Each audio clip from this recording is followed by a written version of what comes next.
Sometimes politics really gets into the whole tech sector. When when we're talking about technology, oftentimes, unfortunately, politics will get involved, and then you guys start talking about political processes and how this next election might hamper this particular field and all these sorts of things, and it gets really, really obnoxious because I don't want to talk about politics when we're talking about tech, right? I mean, I'm fine with it on the air. That's cool. But when we're talking about, say, I'm in a private conversation with somebody and we're saying, great, Uber is making great strides and it's really revolutionizing taxi services. And then people say, whoever I'm talking to will say, yeah, but they should probably be more regulated. Like, why? Why? Come on, man.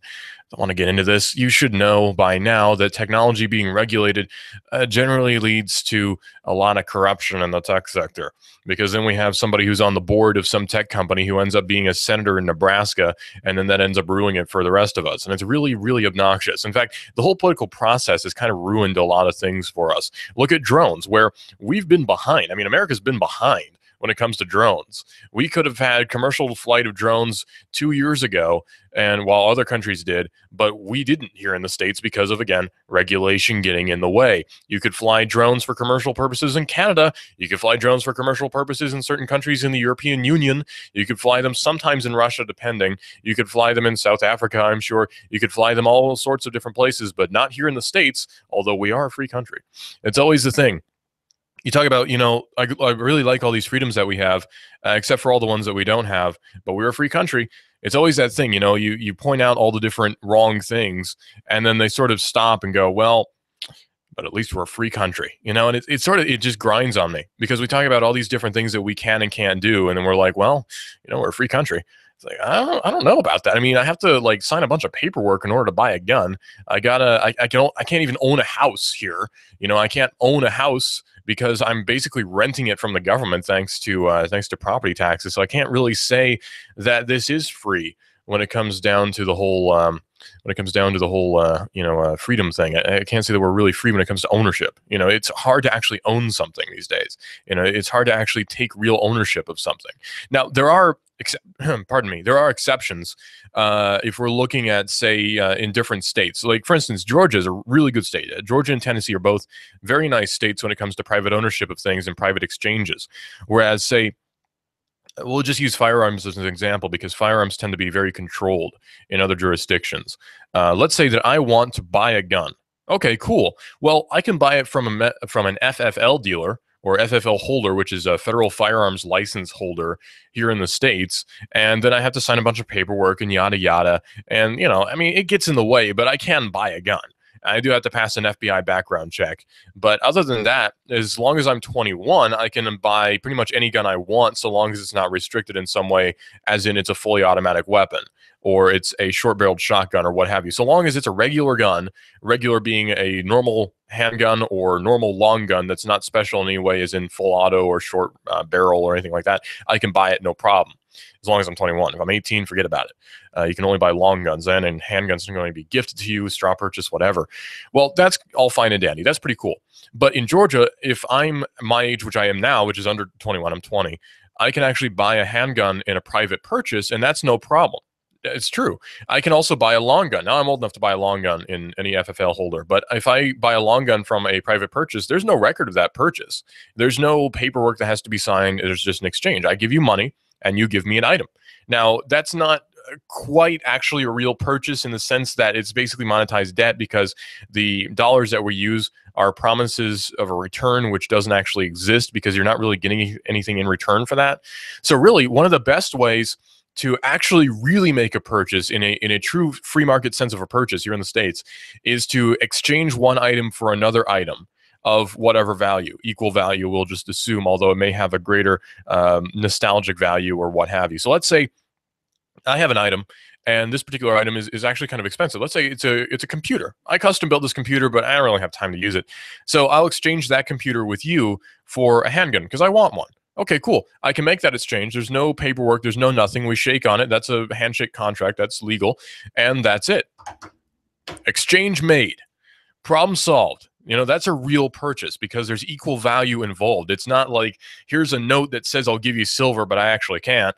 It's not, a payment has to extinguish debt, and our money system doesn't. So it's really not even money, barely. It's not legal tender. So it's a complicated situation. The best way to actually make a purchase is to make an exchange a lot of the time. Sometimes, unfortunately, we actually need, green rectangles, I should say, in order to pay off our debts or what have you, except it doesn't even, or in order to pay our bills. It's sort of only accepted because it's accepted. You know what I mean? It's accepted not because it has value, but because it's accepted, and that's just sort of it. Oh boy, it's just one of those things where it's really obnoxious. Well, unfortunately, politics gets in the way of technology in the same way as well. Like Uber is, I should say, a pretty cool idea where it's a private individual who's a contractor for Uber, and there's no real employer or employee relationship. Again, it's just contract, and you do it passively in your your spare time, and you drive somebody around because you're in the area. It's pretty cool. And that's it. That's the ideal of a free market or a free market idea of making money, because there's no obligation. There's not really any contract aside from the one that you make with your employer, or the one you make with whoever your contractor is, and the one you make with the passenger you're picking up. And there's no real government involved in that exchange. That's great. The less government involved in any exchange, the better, in my view anyway. And it seems like, unfortunately, we have a lot of people who are apologists for government getting involved in private exchanges. And that's a bit of a problem. That's more than a bit of a problem. And unfortunately, in this country, and probably in any country, really, none of the major candidates are really going to be solving that problem. It's really, none of them are going to solve that problem. Let's not kid ourselves, right? I just watched this thing that was shared on Facebook. I know. I watched this thing that was shared on Facebook that was a clip from, I think, FBN, Fox Business Network, John Stossel's show. I'm a bit of a fan. I think he's a little bit off on some points, but in the long scheme of things, I think he and I agree on more things than we disagree on.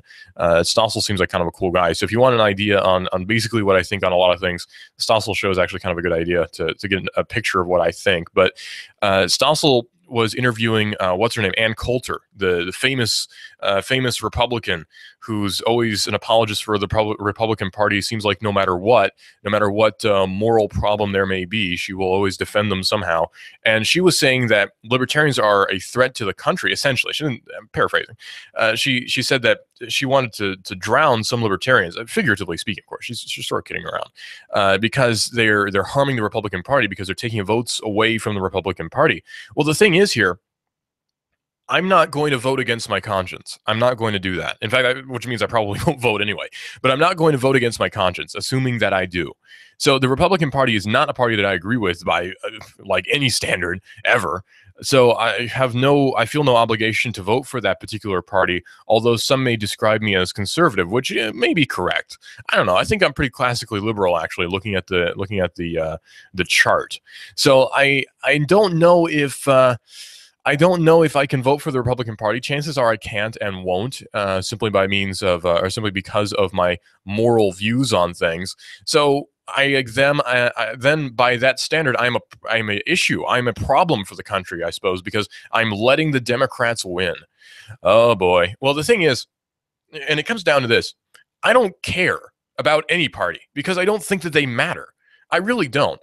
Congress does this or that, and they pass that law or this law. I don't care, honestly, because it doesn't really make a whole lot of difference to me. They can make some law saying guns are illegal. I mean, actually repealing the Second Amendment.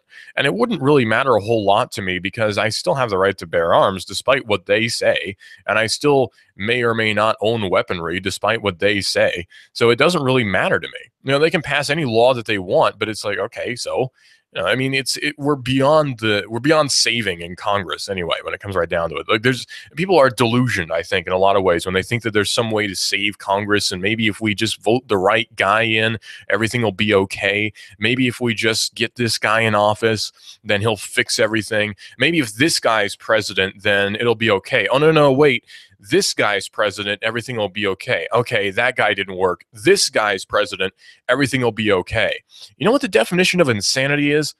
Yeah. So we're sort of in that rut where we think, well, it's a bad system, but it's better than the alternative. You know, it's a bad system, but it's better than not having one, I suppose. Reminds me of this comic I saw. I suppose it was a political comic, I suppose, but I thought it was really funny anyway. Just non-politically, it was funny. These Aztecs or Mayans. Sorry, I'm bad at Central and South American ancient history. Are sacrificing this guy on a slab. And again, I don't know if they actually did that, but you know, just for illustrations purposes, sacrificing some human up on an altar, and this guy has his hand on the shoulder of the other guy. He says, "You know what? It's a bad system, but it's the best one that we have. You know, it's a poor thing, but it's the best system that we have so far." And that's really how it is, because we have that mindset where we're like, well, you know, the government is funding death on every front. Government is funding death abroad and here, and the government is intruding in every aspect of our lives. But you know what? It's the best system we got, man. The alternatives are even worse. Really? I don't know about that. I mean, think about how the Soviet propaganda was back in the 60s, 70s, 80s, even before that, where they had depictions of the Statue of Liberty with policemen in the eye holes peering out at people. And it makes you think, like, I wonder if we're subject to that sort of propaganda where we're duped into thinking that everywhere else is worse than what we have now. I don't know, man. It's kind of a sticky wicket, to say the least. It puts me in an awkward situation because on the one hand, I say, you know what, I just don't care about the political process anyway. But on the other hand, I almost feel obligated to care about it because everyone else seems to. And it makes me wonder, am I wrong? No, it's the children who are mistaken. I don't know. Well, WikiLeaks says that the NSA spied on a German foreign minister for years and actually helped the CIA to kidnap and torture people. Oh, RT has a story. Now, you know, grain of salt, because RT is owned by the Russian government, but a lot of the time they're the only news agency that talks about this sort of thing. A leaked NSA intercept shows that German Foreign Minister Steinmeier was relieved to have not received any definitive response from the U.S. on its rendition program at the time of the scandal, which exempted him from the need to act on the matter. WikiLeaks is claiming.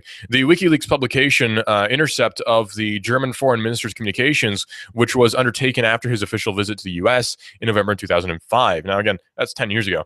The intercept revealed that Steinmeier seemed relieved that he had not received any definitive response from the U.S. Secretary of State, then at the time, Condoleezza Rice, regarding press reports of CIA flights through Germany to secret prisons in Eastern Europe which were allegedly used for interrogating terrorism suspects, the website claimed. Now, again, that's suspects. It's like alleged terrorism. That's not even proved terrorism. That's alleged. So there's not really any due process involved. There's no court involved. It's just, we're going to kidnap you and stick you in a camp and say that, you know, you might or may not be a terrorist. So we're going to torture you to determine if you are or are not.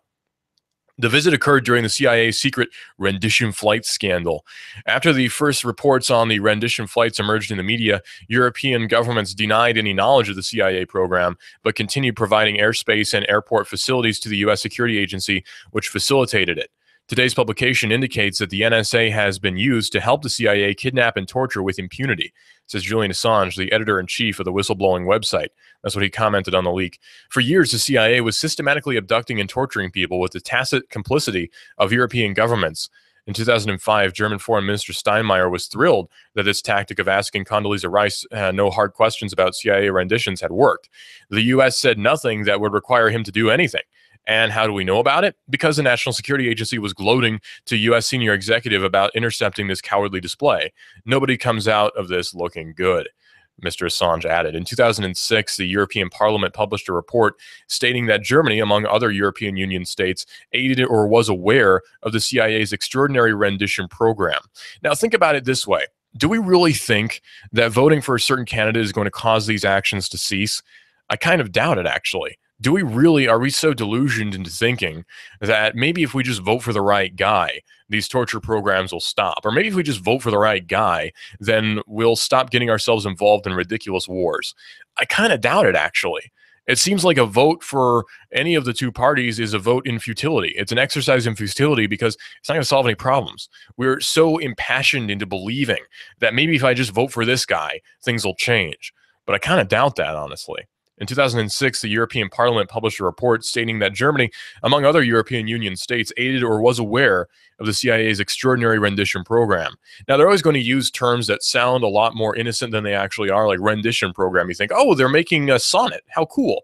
Well, no, not really. Not that kind of rendition. No, it's more we're going to capture people and torture them because we think they may or may not be terrorists. And people defend this because I guess they're Arabic and all Arabic people need to be tortured or something. I'm not sure. Or maybe they're Persian, or maybe they're Albanian or Serbian or Croatian or any other of the many ethnicities which exist. I guess we hate everybody. I don't know. It's now clear that authorities in several European countries actively participated with the CIA in these unlawful activities. Other countries ignored them knowingly or did not want to know, says Dick Marty, Council of Europe Parliamentary Assembly Rapporteur. That's what he said back then. And Sweden, Bosnia and Herzegovina, UK, Italy, Macedonia, Germany, and Turkey were mentioned by Marty as states to have cooperated with the CIA in varying degrees on rendition flights. The documents published by WikiLeaks also suggest that the NSA was spying on key German foreign ministry figures since before 9/11. Not since, but before 9/11. A lot of people also think perhaps that the whole spy thing is kind of new. The whole spy thing kind of started after 9/11 anyway, with the Patriot Act. Well, not really. You see, government spying is actually kind of old hat for the government. I mean, think about it this way: Lee Harvey Oswald was allegedly monitored by the FBI, which makes sense. I mean, he was an expat from the Soviet Union, so okay, we can sort of understand that. But again, what probable cause do you have other than simple nationality or perhaps a vacation that he took to Havana? Now, again, yeah, that was the 60s, and that was during, or was that after, the Cuban Missile Crisis? That was after. So you can sort of understand perhaps, but again, NSA spying, FBI spying, CIA spying, all these different spying operations are not really anything new. It's something which has been carried out for years and years and years and years and years. I mean, think about McCarthyism, right? I mean, this is not something new.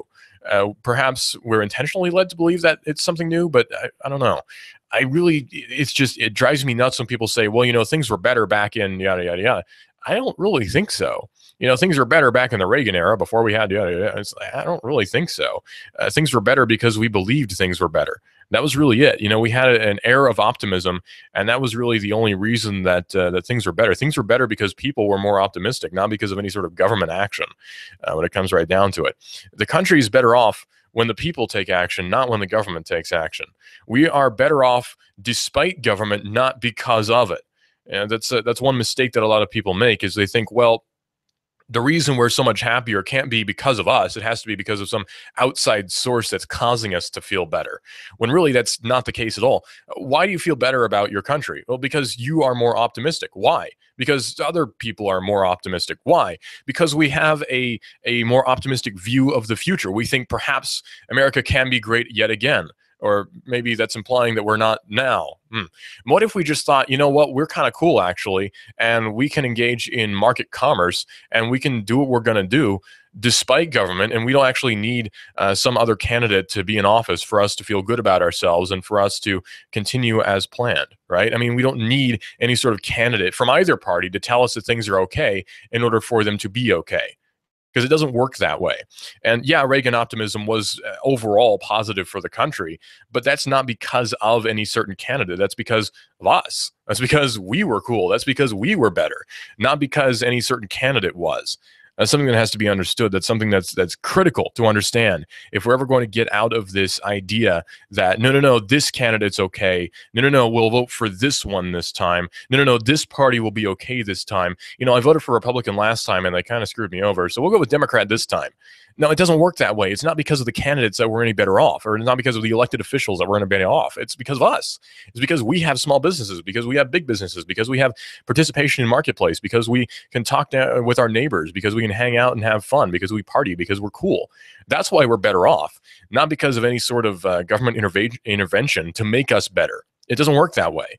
It's forced optimism does not work. We say, make America great again. That's such a great slogan and it gets people pumped. But then is it really the candidate's responsibility? Is it really the candidate who's responsible for making us great again? I would argue no. It doesn't work that way. Forced optimism doesn't really work. We have to be collectively optimistic. We have to be collectively feeling good, I suppose. A depressed market is a stagnated market. We need to be optimistic. And I think maybe people are depressed in the marketplace because we see the looming failure, the looming collapse that is inevitable. But really, that's not a problem. It's not, well, it will be short term, but it's not a big issue that's going to be the ruination of everything. I mean, yeah, the 1930s and 20s or late 20s were pretty bad. I mean, my grandfather grew up during that era, but was it the end of the country? Well, no. And so it's not like this next incoming crisis is going to be the ruination of us and it's going to be the end of us all, because it's not. It's an opportunity for small business to succeed. It's an opportunity for perhaps a bit of a purge of companies which are reliant on government, because do we really want those companies anyway? I mean, look at GM. It's reliant on government. That's not how a company should be run. If a company needs a government in order to support it, then probably it shouldn't be a company anyway. This is Digital Drive on Hot News Talk Radio. This is a mob mode. This is the mob mode. What kind of fool do you think I am? You think I know nothing of my... You give us 12 minutes and 40 seconds, we'll give you Chattanooga and the world. News Talk 1240. Hi, this is your computer speaking. I don't feel so well. It's like I've come down with a bug, and I'm getting slower. Affordable Computers. We fix sick computers. Your hometown guys at Affordable Computers will repair your PC in half the time of the big boys at an affordable price. No tricks, no gimmicks, no computer speak technobabble. Just good, quick, and courteous affordable service and repairs. Want to affordably supercharge your PC? Affordable Computers on Highway 58. Affordable Computers hand builds all desktops in-house. If you're looking for a better-than-new refurb laptop, $150 will get you a Dell or another name brand at Affordable Computers. Affordable Computers, Highway 58, between Arby's and Taco Bell. Also Fort O, Battlefield Parkway, near Holcomb's. Affordable Computers, we service what we sell. Call 499-1975. That's 499-1975. Wow, this is amazing. I'm feeling great. Supercharged. We've got a table here at Delia's in Saudi Daisy, ready to delight in a plate of authentic Mexican food. Delia's spreads a rich selection: loaded nachos, crazy chicken, homemade tamales, maybe the enchiladas with beef, chicken, pork, quesadillas. Every dish beautifully pictured on the menu to help us decide. Join us for lunch or dinner. We're at Delia's in Saudi Daisy on Dayton Pike near the Thrasher Light. Here's dinner. Delia's uses the freshest ingredients, cooked to perfection. Nachos, homemade. Delia's open every day except the Lord's Day. For lunch and dinner, treat yourself to Delia's genuine Mexican food. In Saudi, call 521-7145. That's 521-7145. Do you feel better outside your home or business than in? Indoor air quality is important. Mildew, mold, smoke, water, and rodent damage are prime causes of poor indoor air quality. Ducts Indoor Air Professionals, better known as Duct Busters, cleans HVAC systems using 127 definable Duct Busters steps. Let Mark Thompson address the indoor air quality at your business to help reduce employee illnesses. Prevent fires by cleaning your dryer vents. Mark and his parents, Dick and Joan Thompson, have been building our local economy and helping local people with HVAC systems 16 years. Ducts Indoor Air Professionals. Call 876-9907. 876-9907. Ducks. Call now. You give us 12 minutes and 40 seconds, we'll give you Chattanooga and the world. News Talk 1240. You love your hometown. Are you interested in free markets, in local economy? Do you hope that Chattanooga can survive the next meltdown, the next chain of disasters in the national economy? What's the best way to live out the ideals of self-government and self-determination? Join me, David Toulis, weekdays 1 to 3. Hot News Talk 1240. Love your neighbor, buy local. You give us 12 minutes and 40 seconds, we'll give you Chattanooga and the world. Hot News Talk 1240.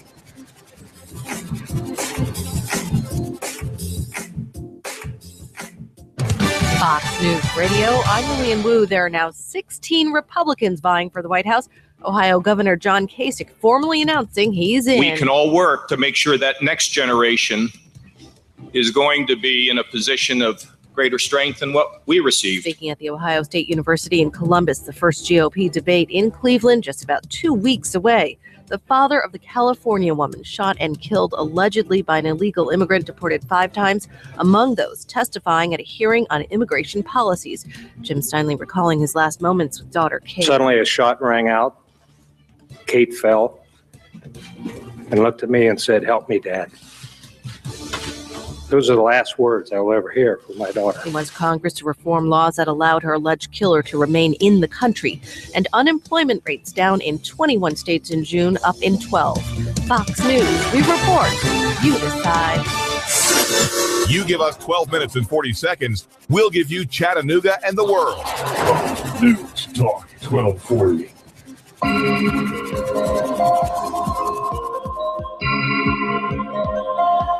Sad news in the tech sector, especially the music streaming sector. Grooveshark co-founder has unfortunately passed away. We're not sure the cause of death as of yet. Sad news, though, just now coming out. I used Grooveshark for a little while, actually, as an alternative to Spotify and Pandora and some of the other options. But I liked it a lot. I thought it was a cool service. The unfortunate thing was that it sort of Grooveshark got in a bit of trouble when it came to copyrights and yada, yada. You know how the copyright industry is. Well, unfortunately, Grooveshark co-founder Josh Greenberg has been found dead at the age of 28, very young. Josh Greenberg, who co-founded the embattled Grooveshark music streaming service, was found dead on Sunday, according to the Gainesville Sun. He was 28 years old. Greenberg was discovered by his girlfriend, who had been away for the weekend in the apartment which they shared. Police have found no signs of foul play, injuries, or drugs in the preliminary investigation. Of course, we can assume that the autopsy has not been finished yet, or a medical examination at the least. And Greenberg's mother told the Sun that he had no pressing medical concerns, so there are a lot of unknowns at this stage. But it is shocking and tragic for Mr. Greenberg, who founded Grooveshark at the age of 19, along with Sam Tarantino at the University of Florida. Mr. Greenberg's death comes several weeks after Grooveshark reached a final settlement with the record labels which sued it out of business back in the day over copyright violations. To avoid a damages trial that could have awarded those labels hundreds of millions of dollars, Grooveshark agreed to wipe away its entire existence, erasing all servers and giving ownership of its web domain, mobile applications, and all intellectual property to the labels. At its peak, the service tallied between 35 million and 40 million users and employed 145 people, but it always operated without the necessary licensing rights from labels and music publishers, giving users an unrestricted ability to upload and stream copyrighted music files. An autopsy is being conducted today, and it should uncover any immediate ailments which was perhaps present with Greenberg's heart or brain. Failing that, toxicology results could take up to 3 months. Although it appears that Mr. Greenberg was living a rather clean lifestyle, according to some interviews which I read with him, and or not with him, I was not in those interviews, but interviews with him which I read, and other media presentations that had Mr. Greenberg in them. I didn't see any real cause for him to pass away in such an odd and sudden way. But we'll keep you updated on this story. Again, Josh Greenberg has passed away at the age of 28. He was a co-founder of Grooveshark, which he co-founded with Mr. Tarantino at their college back when he was 19. Grooveshark had just recently reached a settlement with record labels, which caused them to shut down, or caused it to shut down, I should say. Very unfortunate. Passing $20 to delete, or rather paying $20 to delete your Ashley Madison account may have been a bit of a mistake, to say the least. Now, of course, I would argue that having an Ashley Madison account in the first place would be a bit of a mistake. Ashley Madison is one of those websites that sets you up with people, and it's targeted towards married people. I would say married men, but that's incorrect. Married people. So it's one of those things where it's, life is short, have an affair. So paying $20 to delete your Ashley Madison profile was probably a bad idea, according to Ars Technica. Now, about a year ago, Ars Technica ran an article that looked into how Ashley Madison tricks people into thinking that they need to pay $20 to have their profile information deleted, which is actually, I think, a little bit illegal. Well, this weekend, a hacker group calling itself Impact Team broke into the site and looked through its databases, finding that users' details are not actually deleted after the $20 is handed over. In essence, the two options that Ashley Madison gives exiting customers, full delete or hide my profile, are actually almost the same, with the only benefit of full delete being that it removed messages and winks from other users' inboxes after an account was deleted. And so it doesn't actually seem that it makes a whole huge difference. Earlier this week, Ars Technica got an email from a reader who was named Rob Plant, saying that, not Robert Plant, we can assume, saying, I think most right-thinking people have been dismayed by the tactics of charging for picture takedowns. What is worrying to the writer of this article is that these practices now seem to have been taken up by more legitimate websites as well. Now, again, Ashley Madison is not something that I would call legitimate. It seemed kind of shady from the outset. I'm not sure how I would describe it really. It just seemed kind of, well, shady, I guess would be the right word. That's not a condemnation perhaps on their business practices, but the whole idea of it seemed a little bit, I don't know, maybe call me a prude, but it seemed a little bit out there. So ours has long covered the scourge of what they're calling revenge pornography, which seeds websites or rather seedy websites post revealing photos of unwilling people and then charges those victims a fee to have them taken down. Essentially, it's almost legal blackmail. The way it works with Ashley Madison is this. Ashley Madison allows people to sign up for free with what they're calling guest accounts, which then permit users to send and receive photos and what they're calling winks, which I guess is sort of similar to pokes on Facebook. I have no experience with those websites. I don't know. Guest accounts can also reply to messages sent by a member. To become a full member, one must buy credits as opposed to paying a subscription or anything like that. Full members can then initiate conversations with other credits, and women can send messages collect after first contacting the person. So it's like, collect calls. If you remember collect calls from back in the day, which you can still do, by the way, call 1-800-CALL AT&T, and you can actually still do a collect call if you want to. Yeah, I don't know why I know that. 1-800-CALL ATT. On your touch-tone phone, you can actually you can dial a collect call. It's really weird. But anyway, our Seneca couldn't resist the urge to look into a story involving sordid extramarital dealings and alleged extortion. As it turns out, the issue is a bit more nuanced. Ashley Madison does let users delete their profiles for free, but the directions on how to do so can be a little bit confusing. So it's prevention by means of obscurity, I suppose.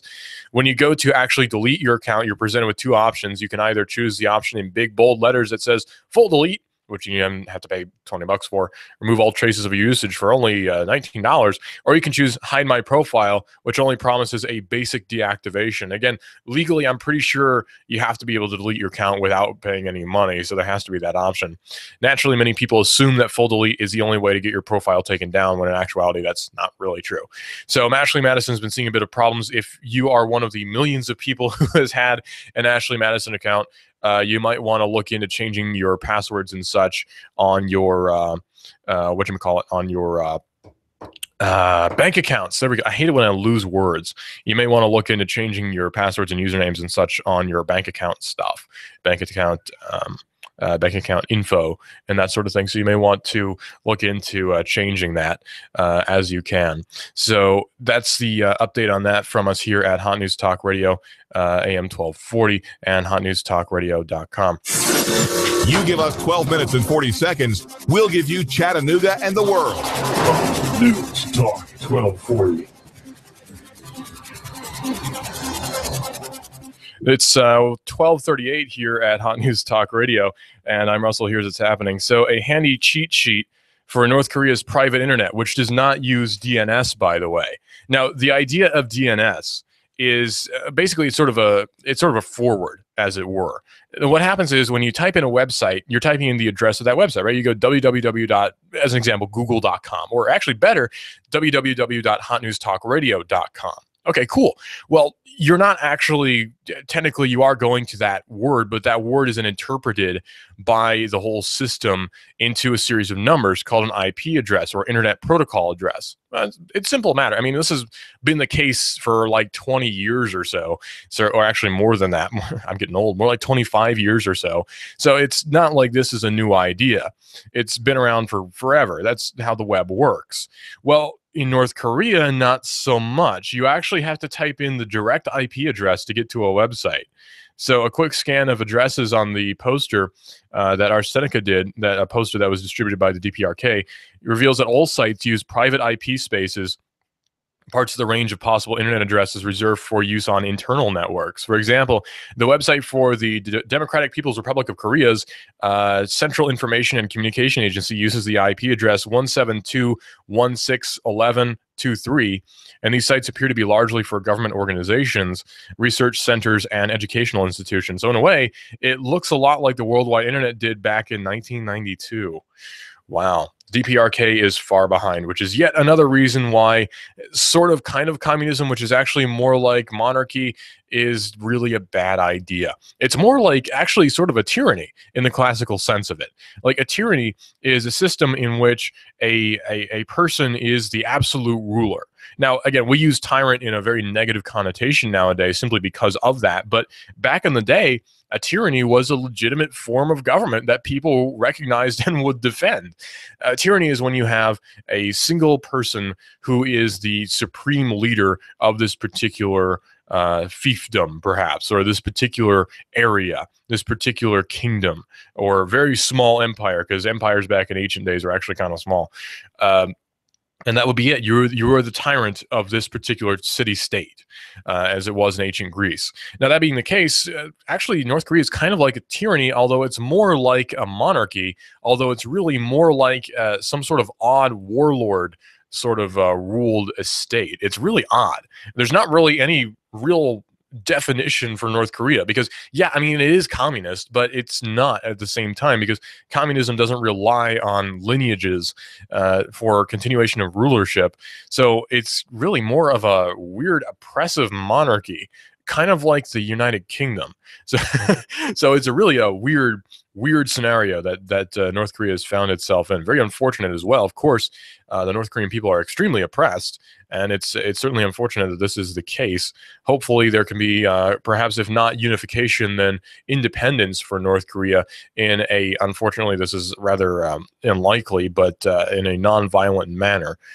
It's weird to think of, though, because you have all these people in North Korea who don't know what it's like to not be in North Korea. I mean, we can easily look up a country on the internet and get a reasonable idea of what you might expect if you were to go to that country. In North Korea, not so much. There's complete isolation in terms of communications in North Korea. There's state-run broadcasts of everything. I mean, it's totalitarian. Much more so than we have here. So it's horrifying to think of what might happen were there independence for North Korea or some sort of declaration of illegitimacy for the North Korean rule as it is now. What would then happen? Because you have an entire, possibly millions of people who have no idea what it's like to live on the outside. It would be very strange to see. And there have been accusations that might be why there's been no real effort to liberate the North Korean peoples, because what do you do with all the refugees is always the question. Now, that's a horrible and heartless way to look at it, but, I mean, it's a legitimate point. It seems kind of, well, it's heartless, but again, it raises an interesting point. Well, lots of small businesses are popping up which are facilitated by the internet. Now, one that's not so small anymore is Airbnb. That's Air Bed and Breakfast, which is expanding business travel programs so that all companies can now rent your apartment if you want them to. Airbnb is expanding its business travel program, starting a worldwide rollout of tools that will make it easier for companies to book accommodation for business trips through the short-term property rental service. The new suite of tools lets corporations, according to The Verge, track employee travel itineraries, collect financial data, and select who is approved for business travel through Airbnb itself. A limited version of the program launched last July has been used by 250 companies in the United States, including Google, Twilio, and SoundCloud. SoundCloud, again, is a internet sound hosting service, kind of like Vocaroo, but a little bit more open, more designed like a social network. It's kind of like YouTube for audio, is how I would describe SoundCloud. Kind of like YouTube, but for audio. Which I'm sure if there's somebody from SoundCloud listening, they're going to be very offended that I compared it to YouTube, but oh well. The expansion of these tools, really though, I do like the service. I don't mean that in a degrading way. The expansion of these tools brings Airbnb closer in line with more traditional hotels, marking the service's privately owned properties as viable alternatives for people on business trips. Given the sheer number of Airbnb locations in the centers of cities such as New York and San Francisco, houses and apartments rented through the service are often preferable to expensive city center hotels or business hotels stuck on the outskirts. In addition to making Airbnb easier for businesses, the company has also tried in recent months to make it more appealing for people to offer up their properties for rent. In June, it introduced Price Tips, which is a tool that uses machine learning to analyze a huge amount of data that Airbnb receives to suggest the kind of prices hosts should charge for their properties at specific times of the year. So it helps you out to determine your pricing, and it also helps you out to make a little bit of money on the side there. So it seems like you could almost make a living if you're both an Uber driver, and while you're out on your Uber driving trips, you rent out your house through Airbnb or a room through Airbnb. There are lots of opportunities for pseudo-entrepreneurship, decentralized employment, perhaps, although employment is, of course, a word that they would shy away from over at Airbnb. But there is that legitimate opportunity there for you if you're interested. So it's kind of it's really kind of interesting when you think about it. It's one of those things where you think about how hard it is to make money, but in actuality, it's becoming easier and easier thanks to and in spite of thanks to these small businesses and in spite of the government intervention, which is constantly seeking to thwart the efforts of businesses to make money and to help the little guy make some cash. For some reason, the government doesn't really like it when people have money in their pockets that was not achieved through some help from the government, because we're all supposed to think that we need government there in order to make money, which is actually not true.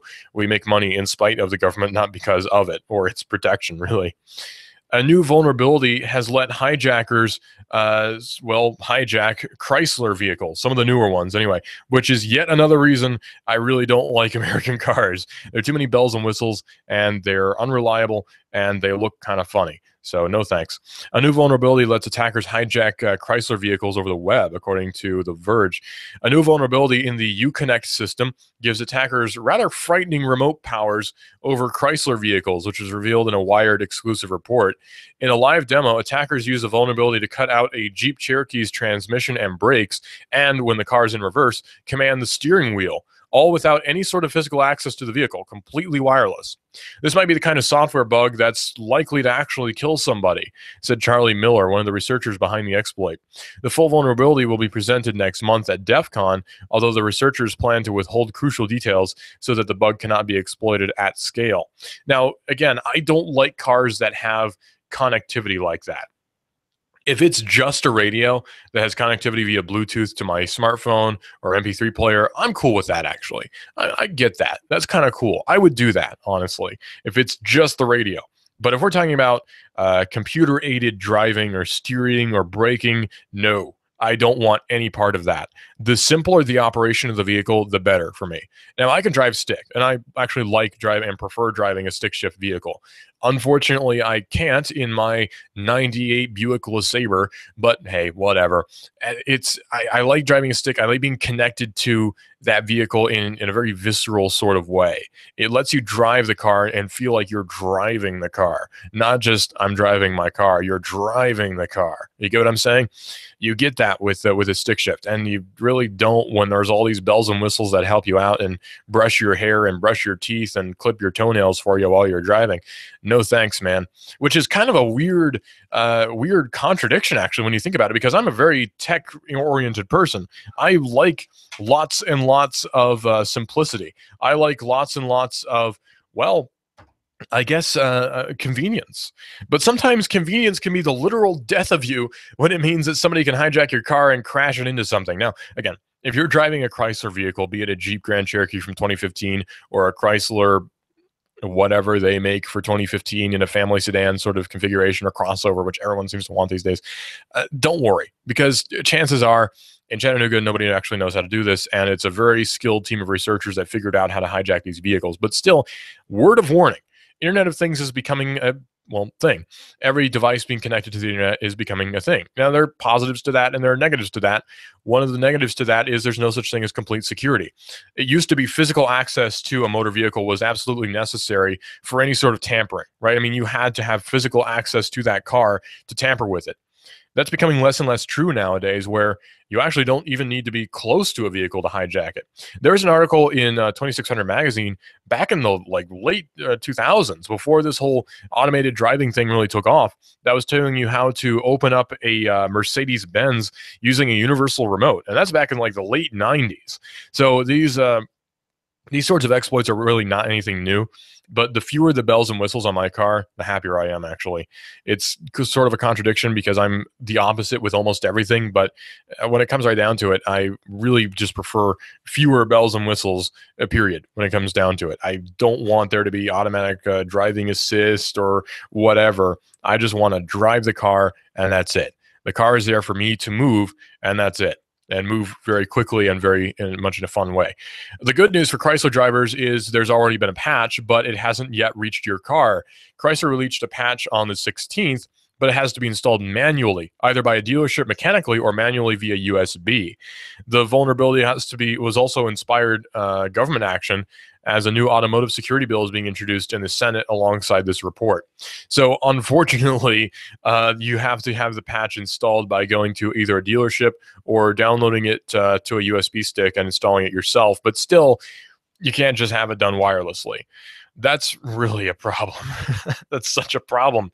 It's just words cannot describe how big an issue this is. And we're sort of supposed to downplay this, saying, well, it's not really that big of a deal, but kind of it actually is. I mean, the possibility is there.